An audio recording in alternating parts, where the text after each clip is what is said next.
Hello, everybody, and welcome to a Wednesday afternoon here on Kobold Press. I'm your resident Little Red Dot, here to bring you some more, Twitch streaming and Kobold chats, where we talk all things Kobold Press. I have an amazing guest with me today, but before we hop right into that, I want to make sure we get announcements out of the way. We actually don't have that many. Just know that we are getting close to the holidays, so if you're wanting anything from Kobold Press to make it before the holidays, you're cutting it close, folks. So get over to the store, get it ordered. We don't have any kind of Kickstarter launched right now, but we did see a few of you at PAX this past week. So thanks for dropping by the booth and saying hi and putting your grubby little kobold claws all over our books, which we greatly appreciate. I'm trying to think if there's anything else. I don't think so. There's some sales running on the store. You'll have to drop by and check it out. I think yesterday they ran a sale on the Zobek Gazetteer, one of my favorite, actually. But here's a link over to the store if you want to check that out. We will also be streaming through the holidays, so make sure you tune in. Right after this show today at 6 p.m. Eastern, we'll be closing out the Fimbulwinter campaign, so you can drop by and see us finish that up. And then we'll be running Empire of the Ghouls as well as Kobold Chats through the month of December and into a brand new year called 2022. Okay, I think I'm done, y'all. Hey, everybody, welcome in. I see you out there. So much love in chat today. I dig, because we have a really awesome guest with us, somebody that I have not had the pleasure to game with. We have a lot of friends who have had an opportunity to game with and have only said incredible and awesome things. Steven, welcome to the channel. I'm so glad to welcome you over. Thank you. I'm so glad to be here. The feeling is mutual about you. So. Oh, that's so sweet. Maybe sounds to me like we need to fix it up and make a game happen. It does. Yeah. I hear Kobold has some really cool stuff. Yeah, I heard the same thing. All of these games or something where you roll dice and tell stories. Well, yeah. Tell everybody at home because they don't know who you are. Tell them who you are and what you do, what you're all about. Yeah, I'm Steven. Steven Garcia on Twitter and most social medias. You can find me at _BadDM. I will explain that in a little while because the more I've been in this space, the more people are like, "Why is that your name? You're actually not that bad at this," which is very nice. Your branding does not work. Yeah, it's actually not self-deprecating. I promise. But I'm the DM and producer and editor and a lot of other things at the Faeforge Academy, which is a 5th edition podcast. And we do some stream stuff. So if you see Faeforge Academy in chat, that's also me. But we got to run the Scarlet Citadel. When was that? Like the end of summer, more or less. Yeah, I was going to say it was like early fall. I don't know. Ever since COVID happened, time's not real anymore. Yeah. So it's whatever. It's all made up anyways. Exactly. And we're definitely going to talk about that because, I had the chance to play in a very brief campaign of Scarlet Citadel, but we only made it through the first level of the dungeon because we spent so much time trying to just get there. So you know all the things I don't know. And so I look forward to diving into how your campaign went. So yeah, absolutely. So we did that. Kind of every quarter we basically have a mini campaign, and actually thus far all of them have tied into the larger Faeforge world. It's called Avastria. This is actually the art behind me is actually our school, the Faeforge Academy. Cool. Wait, hang on, let me see if I can. I bet I can make it. You're gonna become a little bit of a floating head, but I bet I can. There, now we can see the whole school. Look at that, everybody. Oh no, I did it wrong. Let's try that again. Yeah, so this is I moved my head a little bit. Yeah, perfect. Yeah, so it's a school that is built where the veils between the Feywild and the material planes are the thinnest. So there's a lot of fun Fey stuff going on. We have an amazing cast. Michael Kritz, nice. Chris Gideon goes a Kiss of Hemlock on Twitter. Mm-hmm. Adelaide Gardner. Ian Gould, Kai, Stonefly Kai. Another great role player. Yeah, and we've had some amazing guests like Persephone, Gabe James Games has been on. Currently have a guest with us, Emily Ervelina, nice. Who's fantastic. Tim Lanning from Gapcast has been on. We've gotten to play with a lot of really, really incredible people. It's been very cool. Quite the adventure. Oh yeah, it's wild. I have to pinch myself all the time. Okay, well, we have to start at the beginning. So where did it start? When did you start playing tabletop? Let's go back to the beginning. Back to the beginning. I started playing tabletop. So the first TTRPG I played was the old Wizards of the Coast Star Wars D20 game. Yeah. That I played in junior high in our library at lunch breaks with some of my friends. And it was just like classic junior high TTRPGs. Like after 3 sessions, I had like 10 million credits. I owned the Millennium Falcon. It was great. It was wonderful. So that was kind of my first exposure to TTRPGs. And then my friend who introduced me to that started playing Warhammer. Okay. So like tabletop miniature games. And hey, I'm going to segue. This is going to be a great segue into the Bad DM name. Oh, perfect. Great. We'll find out earlier. Sooner rather than later, right? Yeah. So I started getting into Warhammer and specifically miniature painting. I did a ton of miniature painting. And actually my first people started to follow me because of miniature painting originally on Twitter and stuff. But I would go to games workshops and I would sit in the back corner while everyone played games because I was too nervous to actually play with people. Because there were lots of rules and I was like, they're going to think I'm a bad gamer, that I don't know how to play or anything like that. And so I just sit there painting my little miniatures. And then that kind of proceeded into going to another LGS that's near me, and watching people play things like D&D. And there was a lot of people who played Call of Cthulhu actually. Yeah, that was very popular for a while. And I remember watching these people like role playing and all these rules and rolling dice, and I was like, that looks really fun, but I could never, like, because I have general anxiety disorder and ADHD and depression. So I have some mental health stuff that I work through. And at that time when I was younger, I just let those things kind of consume me and tell myself I was too bad to do any of this stuff. And so when I started getting into this space a little bit more, I came up with the Bad DM as a reminder to myself that I'm actually not those things. And the only thing that was that's wonderful. The only thing that was bad was letting my anxiety and stuff get in the way of letting me experience the joys of TTRPGs. That's awesome. So that's why the name is there. Not because you're a bad DM. Gnome was yelling at me the other day. He's like, you need to change your name. It's like, no. No, I like it. And when you know this story, it's so wonderful, right? It's a constant reminder. Yeah. And so so then where I finally got the courage to start playing, I was listening to they used to be called Drunks and Dragons. Now they're Greetings Adventurous podcast. And I was like, these are just a bunch of friends like having fun and telling jokes. I can do that with my friends. And so I called up my nerdiest friends and we came over. I bought the 5th edition. I bought the 5th edition starter set like that afternoon and started doing my GM prepping as we were playing, as I was like opening the book. I was like, what is happening? This is okay. Let's roll some dice. Let's figure it out together. And we had a ton of fun. That's awesome. And from there, we played like 2 sessions of the Lost Mines. And then all of us were like, let's like build our own world. Let's make our own characters. Let's tell our own story. And it just snowballed. And now I make shows all the time that people like to watch on purpose. Yeah. Which is wild to me. Yep. Well, it's actually true. And this is, chat is kind of, I love this. Chat's also telling their stories about kind of where they got started. I love this. There was an end capped at the Walden Books. Your cousin babysat you for the summer and brought over first edition. These are all fun. Yeah, right? That's a good cousin. But, Lonzo said, it ended up in a little bit of a break period because of kids and things like that. And you didn't start playing again until stream games kind of became a thing, which, I find myself in a similar boat, right? This idea of like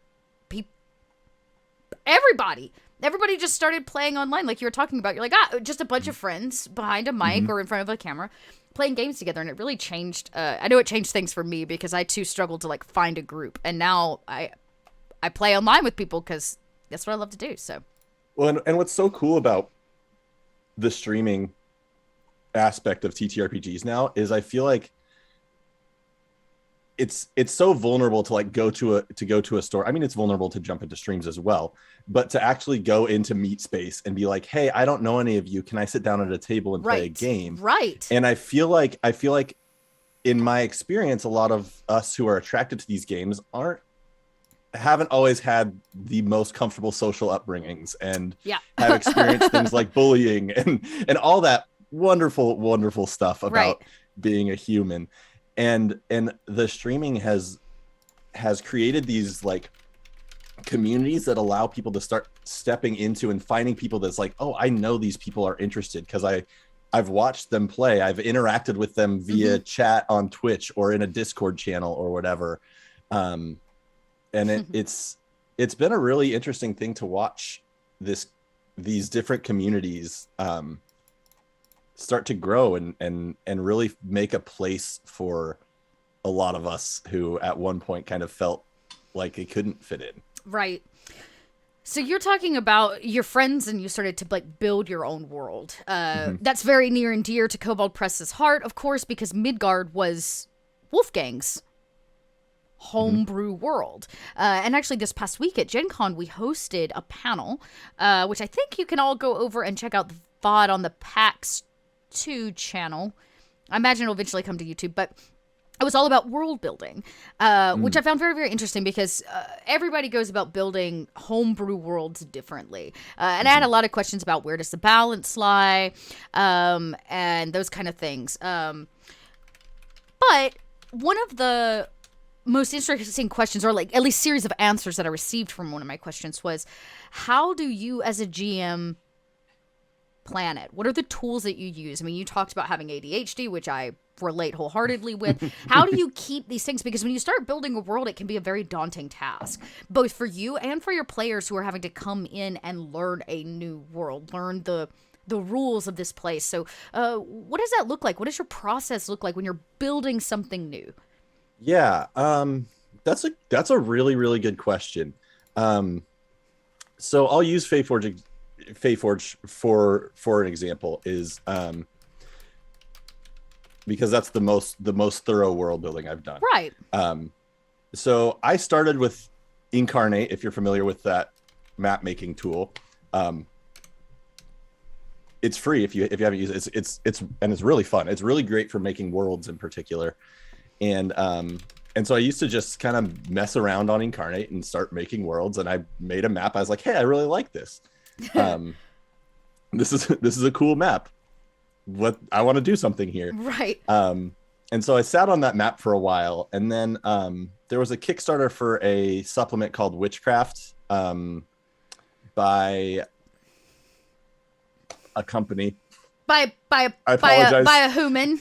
Yeah, I apologize. Wait. What's it called? Witchcraft? It's Witch plus Craft. I'm gonna find it right now. You keep talking.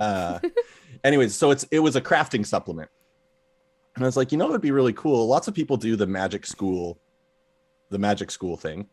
And that's fun. Love magic schools. Obviously, I made one.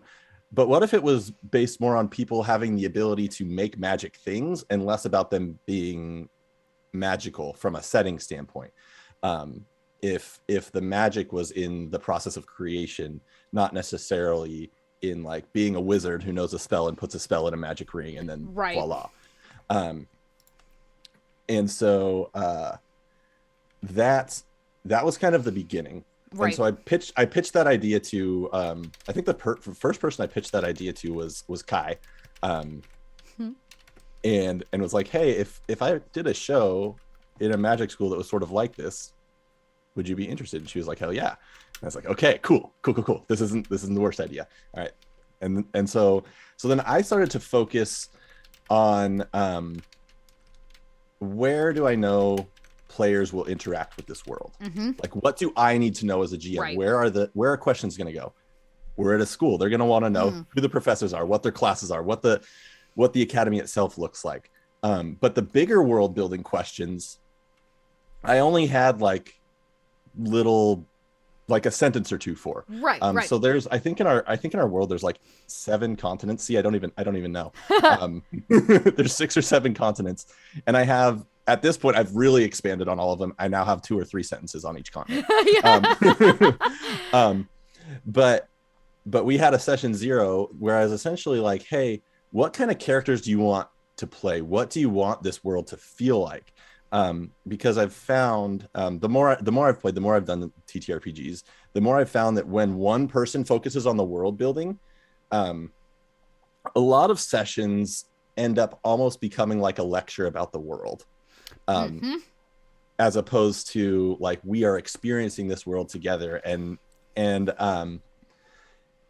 it puts a lot of pressure on players to be like, hey, I wrote this 20-page world history. Right. Why don't you read it before our first session? Right. And remember everything in it. Like, it just doesn't work super well. And it takes a lot more work, I feel like, to get people immersed in that, as opposed to starting to hear where they go. So I'll give this example of Michael and Adelaide. Michael wanted to play a warlock, which if you know Michael crits, that's duh. Warlocks. And then Adelaide wanted to play a astronomy wizard, which I believe it was her friend who wrote a custom wizard subclass. And Michael chose a celestial wizard, so both kind of starry celestial focuses. And so the three of us started talking, and Michael had this whole background for his patron being this Valkyrie, who's like very high up in a generic god. We didn't have a pantheon decided on yet or anything yet, but wanted this to, and they were banished for some reason, right? And that's going to be part of the mystery, but is imparting good magic. So just some interesting threads to start pulling on as a GM, right? Right. And Adelaide was like, and these ideas came separately, which is one of the most beautiful things. Is she was like, I want to play a character who actually grew up in the celestial planes, and is a Valkyrie, and like found some magic that basically cool. I fell through a portal and ended up in the material plane, and I have no idea how to get back, right? And so I was like, and she was like, and I want to, my character follows Sala, the goddess of justice, who I just made, who she made up, she created. And so then from a GM standpoint, I was like, okay, now I have a celestial plane where people live. Right. A banished Valkyrie who's very important in some capacity that's interacting with the material plane. Now I get to start weaving things through this world because I know they're interesting to the characters. And if I say the name Wylena, I don't have to give a lot of background to everybody because Michael goes, oh, that's my patron. Right. Like, or if a Valkyrie shows up, there are multiple characters in our cast already who are now on edge because they're like, wait, what's going on? Why are they here? And so from a world building, that's how I've always gone about it. Know the things I need to know, the school itself. And then as characters reveal the stories that they're really interested in, you can start to build around those. And the story actually becomes much more beautiful because I would have never thought of this Fallen Valkyrie idea. Just the celestial plane wasn't even on my radar screen when we first started this. And then after session 0, I had so much more content to start working with and so many more threads. And so yeah, that's I guess I like it. I mean, there's something to be said. That was actually another big topic of conversation, is like, what is the balance between what you bring to the table and what really is built around where your players are finding their interest or their story, or like it's almost like it takes some of the work off of you to just listen to your players and hear what, like, this whole celestial realm thing and a fallen celestial. Love that. And like you said, it wasn't something that you had even thought about. Yeah. Well, and I think to go a step further, I think I actually have, the more I've GM'd, the more I feel like listening to your players is the most important skill that you can have. Yeah.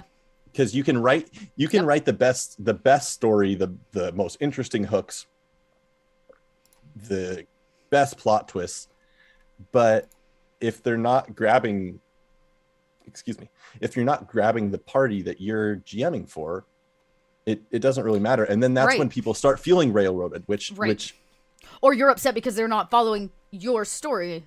Or you're invest, because GMing is a lot of work. I know there's a lot of different styles of prep and stuff like that, but regardless of whether you prep and have 40 pages of notes before every session, or if you just have a couple of sentences, it's still every GM is always constantly thinking about what's happening. And and you want both sides, I feel like, really want to feel like players want to feel like you're investing in their characters, in their story, in what's going on, and building stuff around them, and that they matter in the grand scheme of the world that you've built. Yeah. And GMs want that too for their world. Like, yeah, you know? We do, of course. Like commitment to the world is what makes a homebrew world, in my opinion. And to get everybody to commit, everybody has to feel committed, right, in some way. So, okay, so then that begs the question: do you have to make everything up? Now, I know, because we were talking backstage before the show, that you don't make everything up, because that's a literal impossibility for most people. I also heard through the grapevine you tend to like Kobold Press products, which makes me very, very happy. So before we talk Scarlet Citadel, which I know that you mentioned, one of our campaigns, talk a little bit about how you balance your table with just other stuff. Like, you don't have to make it all up, right? No. I think one of the things, so here's one of the things that I really love about the Kobold Press stuff. And from a bestiary standpoint, I very rarely use Wizards of the Coast official stuff anymore. Not because, I mean, they make D&D 5th edition. They're very good at what they do. But there's two reasons. One is most of the people I play with are very experienced D&D players, right? And and so bringing something new to the table is always fun. Bringing that element of, in spite of how good you are at how good anyone is at like player knowledge versus character knowledge, right? There is always that element that you can't replicate. Yep. If there actually is player knowledge, like there is an element of that you can role play it, you can make great decisions and stuff like that, but the actual internal feeling of like, oh no, what is this? Like, what is happening? I have no idea what to do. That is not something you can replicate with something that someone already knows. And so, and it's what you have: the Tome of Beasts 1 and 2 and the Creature Codex, right? Right. Those are the three, correct? Along with there's deep magic if you want to expand your spells, and the big one we just dropped, Vault of Magic. I know. I still need to get Vault of Magic. That's all items, right? And stuff like that. It's 400 plus magic items. It's and wonderful. And let me say, that's the other thing is these, like the bestiaries and deep magic and hearing that, like, they're enormous books. Like, there is so much in them, and the background and the descriptions and the very unique mechanics in a lot of these creatures are they bring that element of like, wait, what's happening? And to expand on your question of like, do you have to do everything yourself? No, because there's so much creativity, and just because there's lore written a certain way, that stuff you don't have to use. Right. And actually, to tie into the Scarlet Citadel, I took the Scarlet Citadel and I plopped it into Evastria, the Faeforge Academy. Oh, nice. Okay, so that's actually a great segue. So you even took a full campaign and just like merged it into your world. Yeah, and honestly, the way it was written, and I actually feel like this is true across all the Kobold Press products that I use, which is primarily the bestiaries and deep magic, because some of the spells in that are just so wild. Good. They're so good. It's really fun introducing them to characters, being like, hey, on our Roll20 we have access to some extra spells that aren't Wizards of the Coast spells, and they start looking through them, and like you just watch their eyes get out. So excited. Yeah, somebody in chat just said that as well, that it's just so nice to, my players are all so excited every time they level up, because so many of the spells and feats and subclasses are all new. Yeah. Well, I just lost my train of thought. I'm so sorry. Oh, we were talking about Scarlet Citadel, putting it into your world, and the book. So the writing style is really nice. That it's not contingent on the Scarlet Citadel is not contingent on you understanding Midgard. Right. It gives you all the information you need if you want to do it in that world. But for me, it was very easy to take kind of bits and pieces, reshape them a little bit, and then plop them in. And actually, it became a pretty central piece to what's happening in our worlds. So the 3 campaigns we've done on Twitch thus far and our podcast, they're not only in the same world, they're actually in the same timeline, like the same time period. So they're all actually affecting one another. And so actually our spoilers for those of you who haven't listened to the Faeforge Academy, but maybe this will make you interested and you should go do it. The one of our big bads is the god of undeath, Vecna-ish. Vecna, yeah. So in the Scarlet Citadel, kind of at this lower level, there's this like big void thing, lots of dark undead also stuff spoiler happening. alert. Oh yeah, spoiler alert, that's my bad. But I was able to take this god and be like, okay, there's a fraction of his essence here, and that's what's actually causing everything. Causing it, all the lower level stuff. And then others were like drawn there, and some of it, like some of the levels, I didn't even have to change at all. Just use them as they are, because the maps in Scarlet Citadel are amazing. They're phenomenal. And let me say this. I am bad at technology. I am particularly bad at VTTs, virtual tabletops. I really appreciate Roll20. We're part of their Spotlight program, and so that helps immensely. But what was so cool about Scarlet Citadel was it just like, if you get it through Roll20, everything's there. It's just already built. You just show up. And the first page is like, this is how to do everything. Yeah, it's got a nice little walkthrough. I remember seeing that when I set it up. Yeah, it's so nice. It's amazing. And what was so nice about that is because everything was there, it made it much more manageable to alter and change things. Yeah. So it was, and it was fun. That was honestly, that's one of, I don't know that I've laughed more in my life. Granted, some of that was Noir was in that campaign. Oh, bless Noir. What a chaos machine. He truly is. But it allowed for, there's some quirky things in the campaign. There's some, like, it's a dark dungeon. Like, there's some, you need to have a session 0 before you go into it and explain some of the stuff, because some of the bad guys are bad. They're really bad. They're bad. Yeah. It's not a redeem the bad guys sort of campaign. I guess you could try. It's not the route I would go. I was about to say, I don't know. I mean, you know what? You could try. That's what I always tell my players. You can sure try. But yeah, it's definitely a proper dungeon crawl. You know, like it really feels like a proper dungeon crawl. And it's dangerous. Like, I think that was one of the things that I don't run very many modules. They actually typically cause me more stress than homebrewing stuff. Because I feel really worried that I'm going to like give the wrong plot hook or miss something or like that, and then there's a whole like, oh, we skipped a whole floor of this because I turned to the wrong page. That's my bad, y'all. But sorry, my brain just short-circuited again. Anyways, it's great.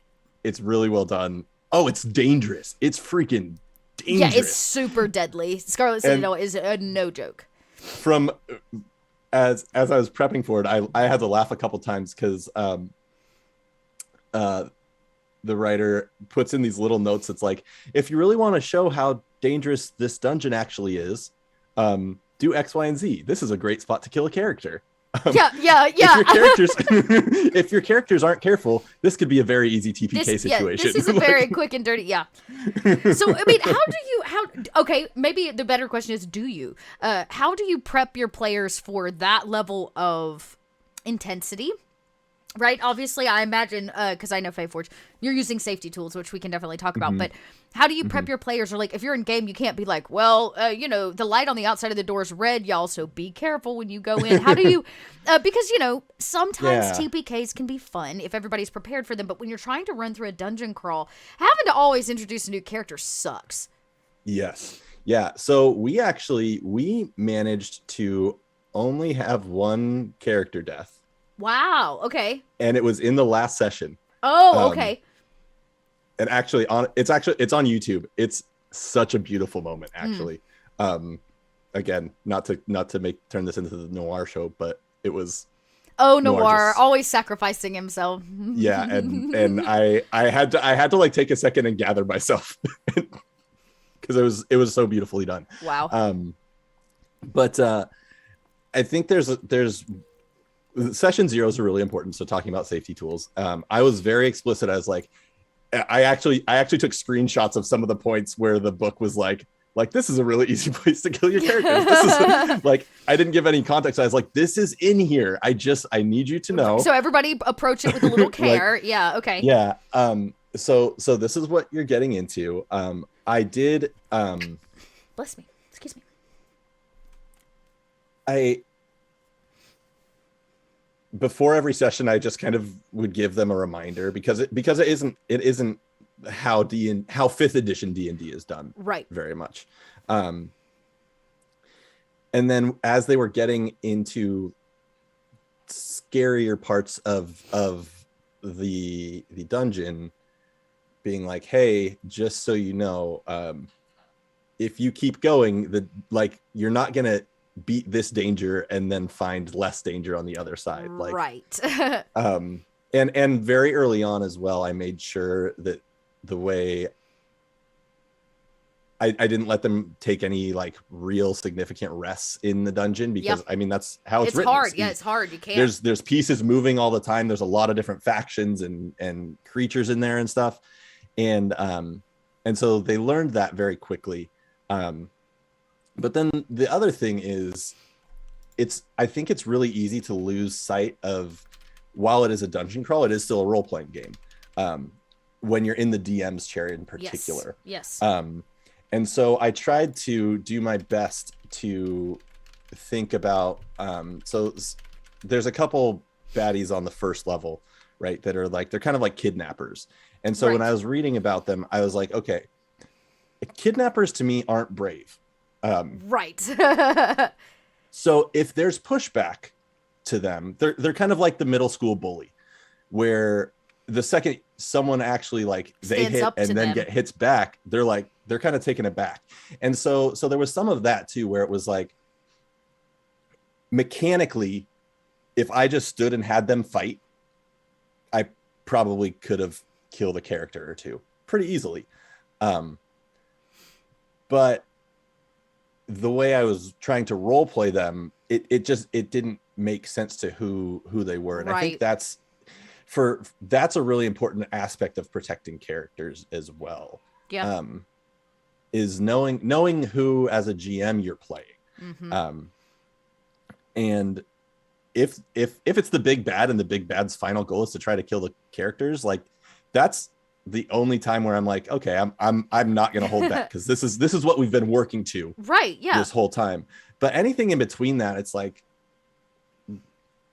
is the goal to, which actually I'd actually love to hear your thoughts on this.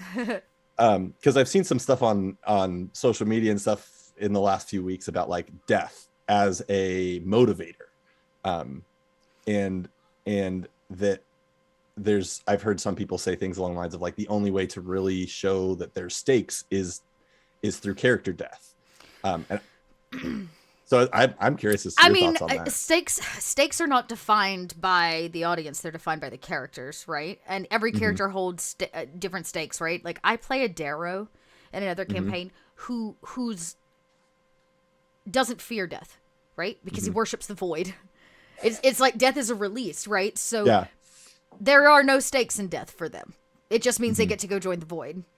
Yeah. So, in fact, it's a celebrated thing. So that's very, very different than, say, somebody who has unfinished business, who cannot die because they have unfinished business, or somebody that does, in fact, a character who's not traumatized by the idea of their life and wanting to stand to it. So I think that's a tough one, right? I think at least what I'm hearing from you is that it's important to set baseline standard up front and to be communicative with the players of like, how deadly is this world? Because sometimes we play in games where like, maybe it's not deadly. Maybe that's not the point. If it is a solve a murder or a dungeon crawl, maybe it is super deadly. But if the campaign's about transporting something from one location to another, the stakes aren't about death, usually. The stakes in this case are about the item, right? Don't lose the item, don't break the item, don't let anybody take the item. That's where your stakes are. And so I think a lot of it is about goals, player goals, story goals, and then how you're laying that out, because, you know, I definitely recognize that, like, yes, death can be a way to provide stakes, especially if people aren't taking the world seriously. But then that begs the question, and this is a whole other rabbit hole. If you're a GM and you're playing at the table with your players and they're not taking your world seriously enough, the question is, are you hanging on too hard? Are you hanging on too hard? Because if your players are having fun, they're still telling story, even if they're causing chaos or being goofy or, like, totally, they don't give a crap about the cultists. They want to explore X, Y, and Z. You have to recognize that if that is where they're going, then that is also maybe where you should go. I think a table's a little bit of a give and take, right? And if you're always trying to take, the players are always trying to take, nobody's giving, and there's no ebb and flow, and so it feels disconnected and disjointed. But when you give and your players are being a little goofy, and they're not taking your world serious enough, well, when they get where they're going, add some flavor that gives them a level of seriousness, or ups their stakes for them, or changes it. Look, if they're supposed to be after the cultist and instead they want to follow the random unicorn that they found named Jerry, well, you can't stop them from following Jerry, right? Also, put Jerry in your world. You put Jerry in your world, right? And this is mistakes I make. And you put Jerry in your world, and now they want to be with Jerry. They don't give a crap about the cultist. But if you want them to, and what they care about is Jerry, then make Jerry their way to the cultist. What if Jerry's family has been kidnapped by the cultist? Now we've got to buy in because they want to help Jerry, and they're still going to get to your cultist, even though they had to do it through a silly unicorn named Jerry. So give and take, listening, we talked about that a little bit earlier, I think is important, but also just recognizing it and kind of stating up front where the themes and stakes of the game are. Yeah, and then especially with a campaign that was more dark in nature, I checked in with everybody after every session, like, hey, are we still doing good? Is this still where we want to be going? Do you like the tension? Do you like the darkness? Do you like all of that stuff? Because at the end of the game, I'm an orator. At the end of the day, it's a tabletop role-playing game, and for a lot of us, the heavy emotion side that you can find in role-playing games is what we're looking for, and that is part of the game. But that it can get to a point where it's like, I just want to do ridiculous stuff with my friends in an imaginary If everybody's world. not having fun, you can still have fun in a dark campaign. You can still have fun in a horror campaign. As long as everybody is having fun and feels comfortable, it means you're absolutely doing it, like, right. You know what I mean? Yeah. Well, and so our whole campaign's up on YouTube. The Scarlet Citadel campaign is nice. on YouTube. On the Faeforge? And, on the Faeforge, yeah. And we have a lot of just absurdly ridiculous moments. Noir played a druid who had never left his clan before.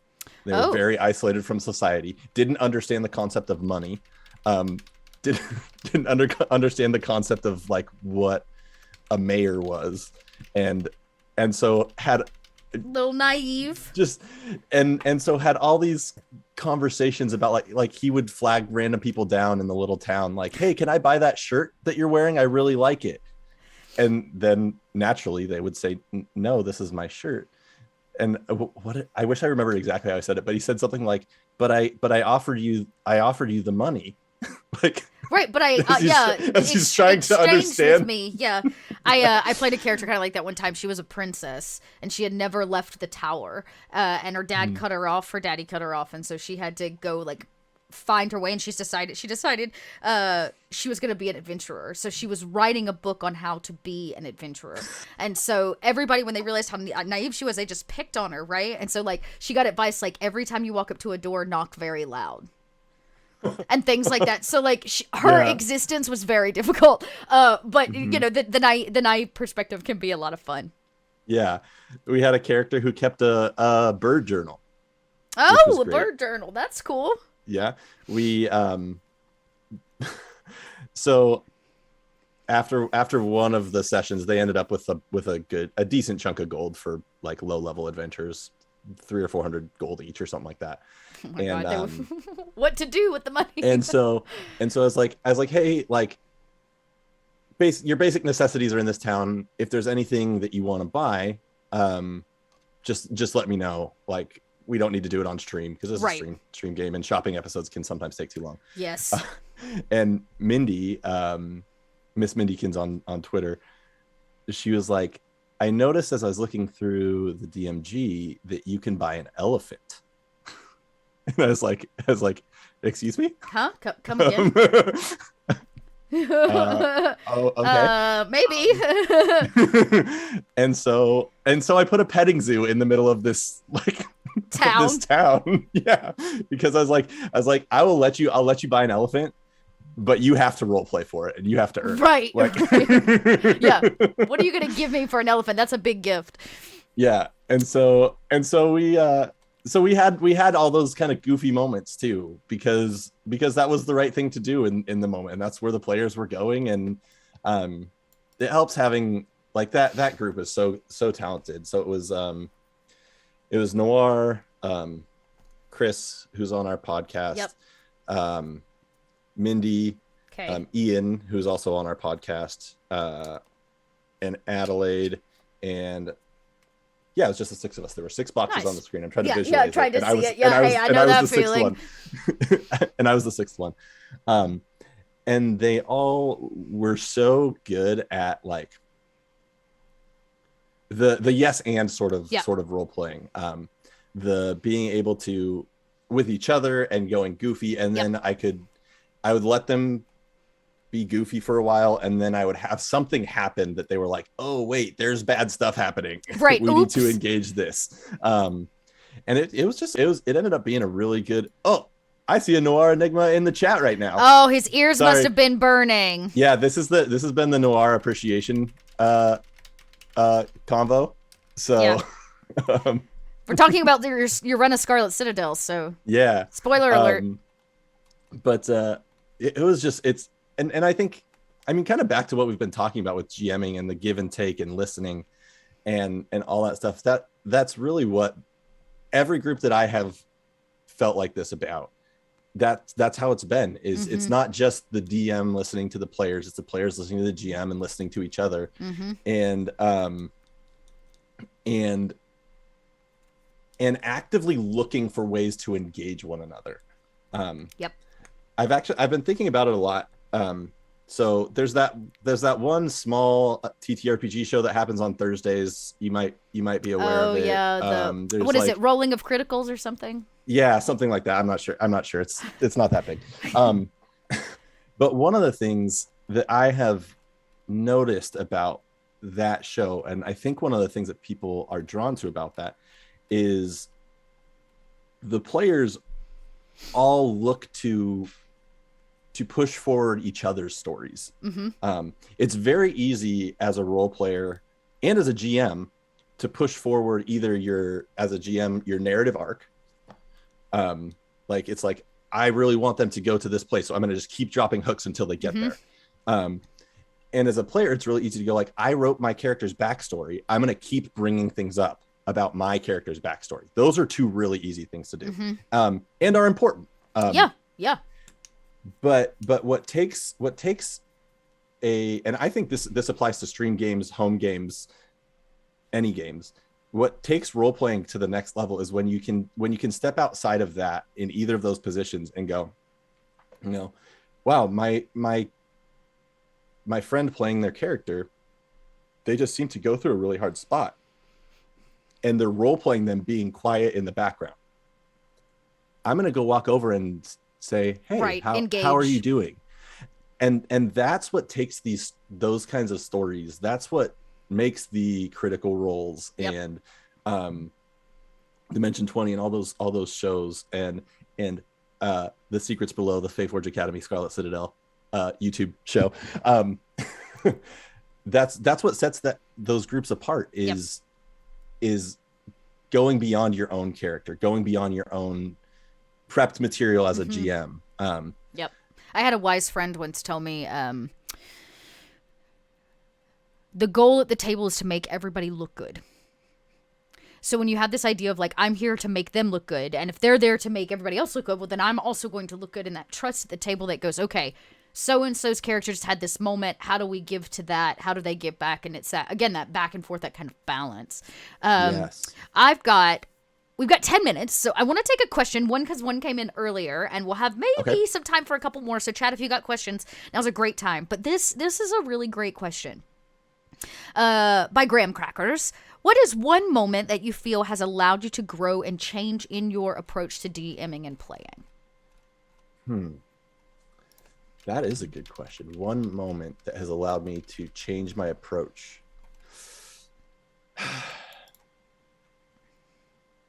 I think wow, that's a really interesting question. There's a lot of things, as you game, you eventually there are, you just pick up on things, right? I was trying to think about that question too. I have to say that safety tools really changed a lot for me as a GM at a table, and in the best kind of way. One, because it started to make me feel more safe at a table.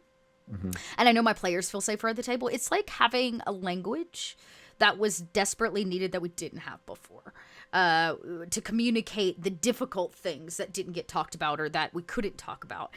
But I also, having done this, hundreds, like thousands of hours every year playing games with people, right? One of the things that I've learned running for my players actually builds a little bit on something that you said earlier, or just a second ago, which is to be very aware of your players and play style, because everybody's different. And it is a great and glorious thing to have a table full of improvisers who are constantly yes-anding. But that doesn't always happen, and that doesn't necessarily mean that it's a bad thing either. And I had somebody tell me one time, because I was struggling with the table, my players were kind of quiet. They weren't proclaimed role players or actors in any way. And I had somebody say, well, when was the last time you asked those quiet characters what they were thinking instead of what they were doing? Oh, that's a really good question. And I had a moment, like it was almost like a shell shock moment for me. And I was like, whoa, what a difference it would make for my introverted player or character to ask them how they're feeling, because now they're not talking about a doing, because action can be very difficult and there can be a lot of pressure behind that. But just because they're an introvert doesn't mean that they're not deep in thought about how the character is feeling if something just happened or another player or another character had a serious moment. And so as a GM, it opened up this idea of, when I'm listening to my players, because I like to think I'm always listening, and I'm seeing that there is a hurdle, a barrier, a speed bump, right, to slow pace down, how do I open up new forms of communication? And knowing that, now I can pick those players out almost instantly at a table. And the moment I go, how is your character feeling? And they can talk about it out loud. Those other extroverted players, or those characters that are big and boisterous or have a lot to say or can talk about what they're doing, now are drawn to a character that had no words, because now they want to interact. And it was such a, it's just been, that was one of those things that just changed me as a GM. And I would like to think for the better, because now it means that I have multiple ways of connecting with various players at a table to create better character and story. Yeah. That does this moment count? Is that an answer this could to be the question? Chat's like, whoa, that's mind blowing. Yeah, it was a really great tip, and it just like it changed everything for me in terms of like how to reach players that I may not be able to reach like otherwise, because I'm a big NPC GM. I love just playing a random NPC so that I have somebody to talk to with you, but I recognize that sometimes some players aren't great at the role play, but there are so many other ways to reach people. And that was the one, when somebody told me that, I was like, oh my God, changed. One of the things for me was, so Gabe James was on the podcast as a guest. And we had talked about story, and I really value making our guests feel like they're a part of the larger narrative, not just like Just I showing up to don't be want it there. to be like, hey, we're gonna do a little one shot Right. for your character that's not really relevant to the story, but we're gonna have some fun. Which that's a perfectly fine way to do it. That's not my style. But we had kind of talked through some stuff, and in the middle of the session, he DM'd me an idea that was it was beautiful. It's actually one of my favorite moments I've ever DM'd, and I didn't actually do anything. I just watched him and Kai interact. But he was like, can X happen to my character? That there was no mechanical reason for it to happen. There was no but and if you've ever listened to Gabe or watched him play and watch what they do, Amazing. It's just amazing. Oh my God, they're so incredible. I had the great pleasure of getting to hang out with Gabe for a little while at PAX, and it was they are amazing. Such a wonderful soul. But very much the mechanics come second.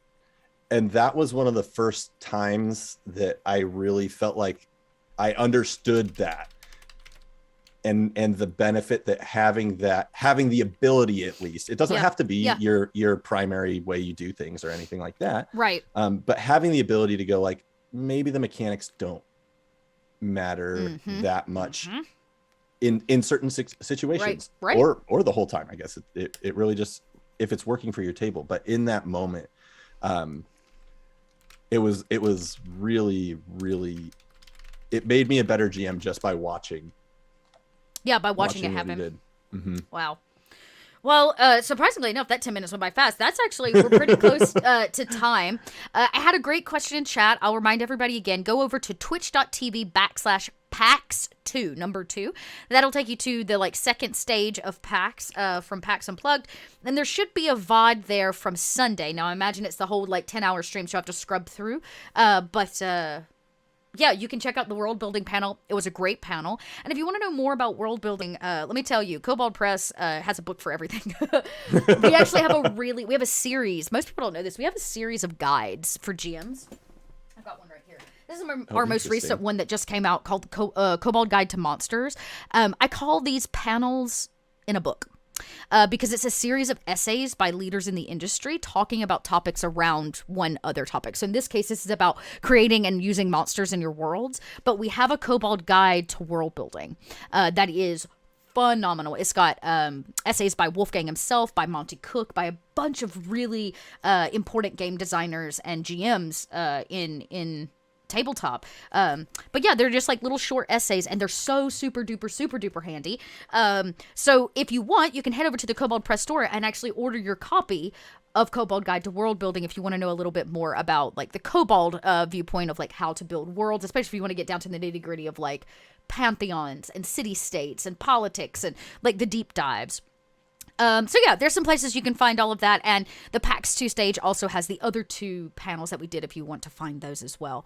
But where can we find you, Stephen, when you're not here regaling us with all of your amazing GM stories? Yeah. You can find me on the Faeforge Academy Twitch, which is twitch.tv/Faeforge Academy, FAEFORGE Academy. So you can find me there GMing. We actually have a game tomorrow. We are running a Dragon Rider Feywild campaign.